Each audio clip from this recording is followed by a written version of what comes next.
Now, we all have different reasons for why we watch football, but at the end of the day, the ultimate thing we want to see in a game of football is the team that you support lifting a trophy at the end of it. Now, as you can see from the badge on my shirt, I am a Spurs fan. Unlucky. So unfortunately for me, since being born in 1998, I've only ever seen them lift one trophy, and that was in 2008.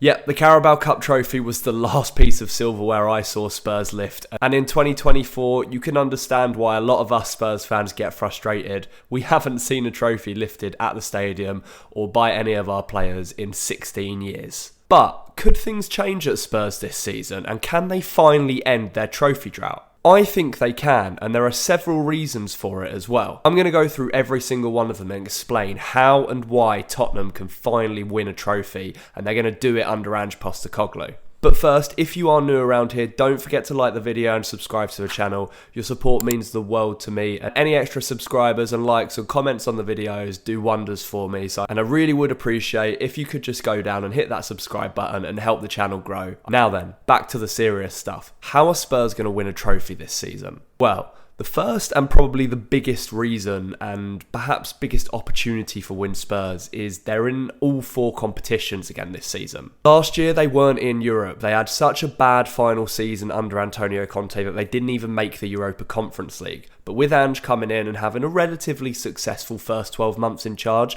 they're back in the Europa League. Now, you might sit here and go, oh, well, it's the Europa League. It's not the Champions League, is it? It's not the biggest trophy of them all.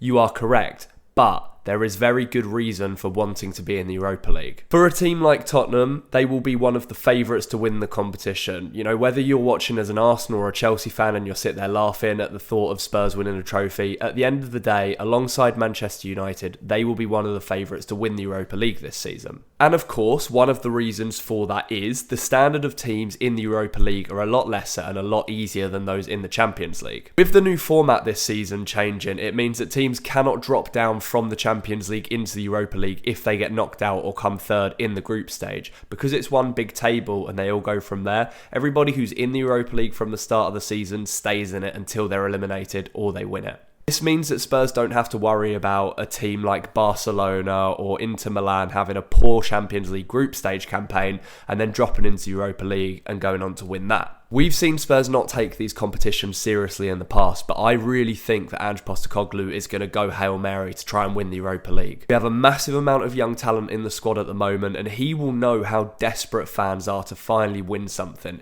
If you asked a random Tottenham fan on the street if they would sacrifice finishing 15th in the Premier League if it meant they won any piece of silverware next season, they would bite your hand off, I can guarantee it. And if the Europa League wasn't enough, you've also got the Carabao Cup and the FA Cup, two more opportunities for Spurs to win a trophy. We could sit here and talk about whether Spurs can win the Premier League, but I'm not going to waste my time doing that. I want to focus on what's more realistic and more likely to happen. Last season, Spurs were furious when they got knocked out of both cups early on. The Carabao Cup, they went out at the first opportunity against Fulham on penalties, and it was probably the angriest I've seen the fan base at Ange Postecoglou because he didn't necessarily take it seriously. He was perhaps still figuring his squad out, and he didn't put the best players available on the pitch from the start. And then in the FA Cup, we obviously got quite unlucky with the fact that we drew Manchester City. I think it was either in the fourth round, I believe. We made hard work of the first game against Burnley, and then we drew City at home. We ended up losing it as well, which was, just unfortunate. Of course, with any of these cup draws, you've got to rely on having opponents that are beatable en route to the final, and you've also got to hope that some of the big boys get knocked out unexpectedly as well. But with these three competitions in the Europa League, the Carabao Cup and the FA Cup, I truly think that Spurs have a great chance of winning every single one of them. Over the last 6 or 7 years, they've made countless semi-finals and finals. The last final they made was against Manchester City in the Carabao Cup, and that was the one where Jose Mourinho got sacked a week before the game. But this time around, things feel different. Ange has had a year to get to grips with his squad. He knows how he wants to play, and more importantly, the players know how he wants to play as well. Bearing that in mind, I think that it is highly likely that we go deep in at least one of these competitions next season. Are you sure about that? If we can get to the semi-final or final, then obviously the belief is going to be there that we can win it. Yes, you have to rely on luck. Yes, you have to make sure that you're up for it and perform in cup finals, and Spurs haven't always necessarily done that. However, with the winning mentality that Ange has been printing onto the players over the last year,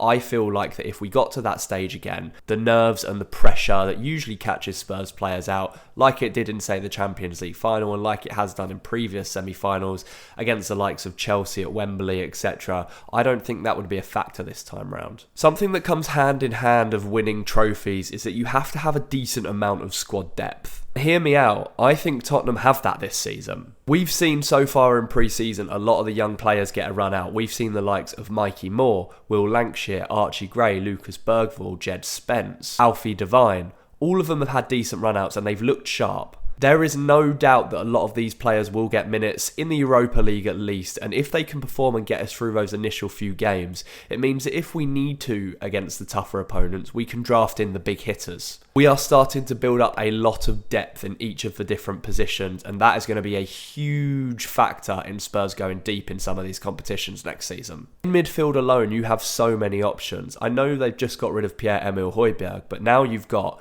Yves Bissouma, Pat Matassar, Rodrigo Bentancur, Lucas Bergvall and Archie Gray, among a few others as well if you wanted to play them in there. On the wings, we've got Kulusevski, Son, Brennan Johnson, Timo Werner, Manor Solomon, Jamie Donnelly, Mikey Moore. They can all play in those wide areas. Yes, there is still work to be done in the transfer window, particularly when it comes to, say, bringing in a striker to support Richarlison, or if we do sell him. But then you've also got the likes of Jed Spence, who have come back from loan and are likely going to be put into that first team if we sell Emerson Royal. And then the back four. The back four was a big problem for Spurs last season, and that is the third reason why I think that Spurs go on and win a trophy this time round. It was very well known that Spurs shipped a lot of goals last season because of the high-line, aggressive, risky football that they play under Ange Postecoglou. But it was Mickey van der Ven's first season, Destiny Udogie was learning a new position, Romero had a little bit of a rash streak to his game still, Pedro Porro perhaps didn't fully understand the inverted role that he's expected to play under the Australian manager. All of that has changed now. Christian Romero is just coming back from winning the Copa America for a second time. He's also a World Cup winner, so his experience and know-how has been on another level recently. Put it in combination with the second half of the season he had last year, he's one of the best centre-backs in Premier League at the moment. Mickey van der Ven's impressed everyone with how quick he is and how well he's played.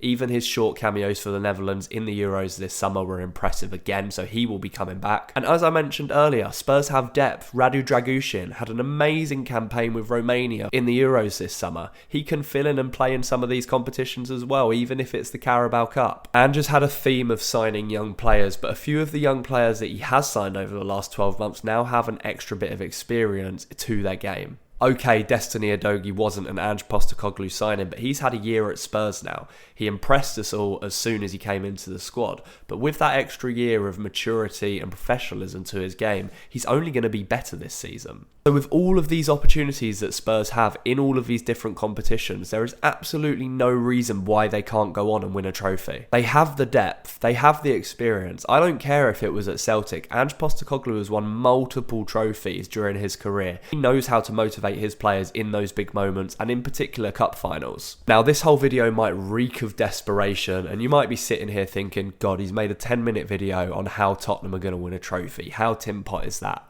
Well, it's not. As I mentioned at the start of this video, the only thing that you want as a football fan is to watch your team lift a trophy. Think about how you felt when you were watching England in that Euro final a few weeks ago, and how bad it felt when they lost in the final. I've experienced that so many times with Tottenham, but I am a firm believer that it's finally going to change. Okay, the season might not be perfect, but for the reasons that I mentioned previously, there is every possibility that in one of those three competitions, Spurs can at least get to a semi-final, and from there, you've just got to hope. And the final thing is luck.